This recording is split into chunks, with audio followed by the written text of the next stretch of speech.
नमस्कार। सोचिए जरा, कुछ जहाज जो सिर्फ मसालों की तलाश में निकले थे, वो एक दिन एक पूरे के पूरे उपमहाद्वीप पर हुकूमत करने लगे।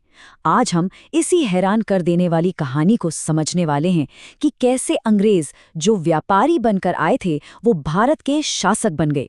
ये एक ऐसी कहानी है जिसकी शुरुआत व्यापार से हुई और अंत एक साम्राज्य पर जाकर हुआ। तो सवाल ये है कि आखिर ये हुआ कैसे, है ना? मतलब सिर्फ मसालों और कपड़ों की एक मामूली सी चाहत ने कैसे इतने बड़े साम्राज्य की नींव डाल दी।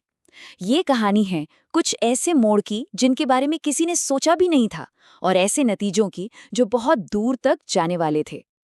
तो ठीक है, चलिए शुरू करते हैं।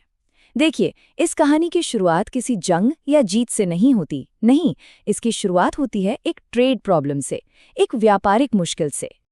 देखिए, सदियों से यूरोप के किचन और उनके पहनावे भारत के मसालों और कपड़ों पर टिके हुए थे। ये सारा सामान जमीन के रास्ते से जाता था। लेकिन फिर आया साल 1453 और एक बहुत बड़ी घटना हुई। कॉन्स्टेंटिनोपल का पतन हो गया और बस रातों रात ये जो सबसे जरूरी व्यापारिक रास्ता था वो बंद हो गया। अब यूरोप के लोगों को ये कीमती सामान मिलना बंद हो गया था। उन्हें अब एक नए रास्ते की सख्त जरूरत थी। तो इसका हल क्या था? हल था एक समुद्री रास्ता। अब यूरोपी खोजकर्ताओं का मकसद बिल्कुल साफ हो चुका था, समुद्र के रास्ते भारत तक पहुंचने का एक नया रास्ता ढूंढना। और फिर साल 1498 में वो कामयाबी मिली जिसने सच में दुनिया का नक्शा ही बदल कर रख दिया। एक पुर्तगाली नाविक वास्को डिगामा भारत के कालीकट बंदरगाह पर आकर उतरा। सोचिए, इस एक खोज ने सिर्फ एक नया समुद्री रास्ता नहीं खोला, बल्कि इसने तो यूरोपीय ताकतों के लिए भारत आने का दरवाजा ही खोल दिया। तो चलिए अब कहानी के अगले फेज में चलते हैं। यहाँ से चीजें बदलनी शुरू होती हैं। जो मिशन सिर्फ व्यापार के लिए शुरू हुआ था, वो अब कंट्रोल के लिए, यानी कि नियंत्रण के लिए एक जबरदस्त होड़ में बदलने वाला था। जैसे ही पुर्तगाली कामयाब हुए, एक तरह की रेस शुरू हो गई। देखते ही देखते डच, अंग्रेज, फ्रांसीसी सबके जहाज भारतीय तटों पर पहुंचने लगे। हर किसी को भारत के इस जबरदस्त फायदे वाले व्यापार में अपना हिस्सा चाहिए था, और ये होड़ बहुत तेजी से एक खतरनाक मुकाबले में बदल गई। और देखते ही देखते भारत के किनारों पर इन व्यापारिक चौकियों का, मतलब ट्रेडिंग पोस्ट्स का, एक जाल सा बिछ गया। पुर्तगालियों ने गोवा को अपना बेस बनाया, अंग्रेजों ने सूरत में अपनी पहली फैक्ट्री खोली, और उधर फ्रांसीसियों ने पांडिचेरी को अपना गढ़ बना लिया। अब ये सिर्फ व्यापार के सेंटर नहीं थे, ये तो भारत की जमीन पर यूरोपीय ताकत के छोटे छोटे आइलैंड्स बन गए थे। लेकिन इन सभी खिलाड़ियों के बीच एक कंपनी थी जो धीरे धीरे सबसे आगे निकल रही थी। ये थी इंग्लिश ईस्ट इंडिया कंपनी, जो साल 1600 में बनी थी, और यही कंपनी अपने सभी कॉम्पिटिटर्स को पीछे छोड़ने वाली थी।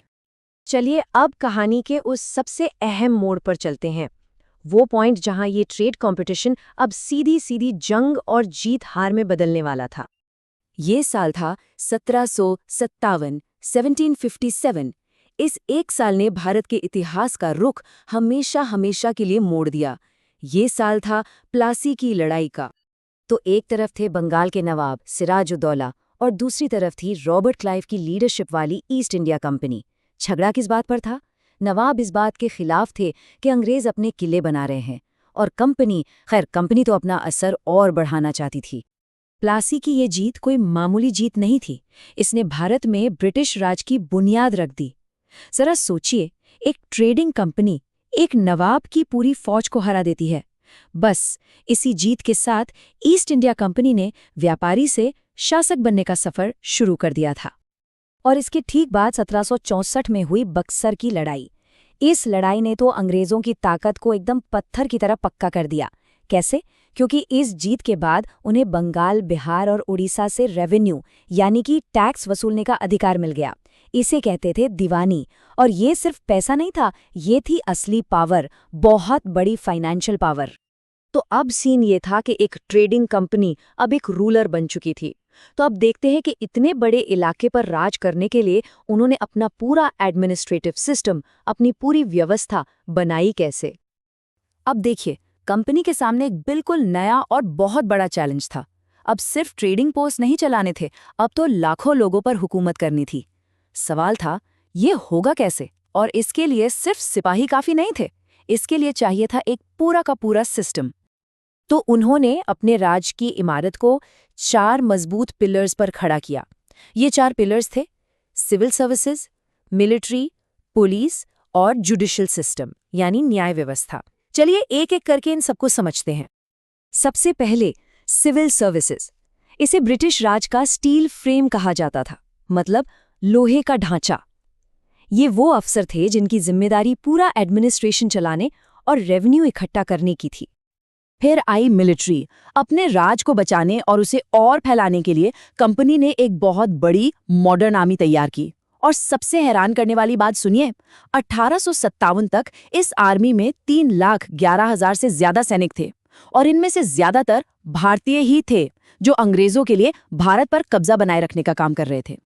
लॉ एंड ऑर्डर के लिए उन्होंने एक बिल्कुल नया पुलिस और जुडिशियल सिस्टम बनाया।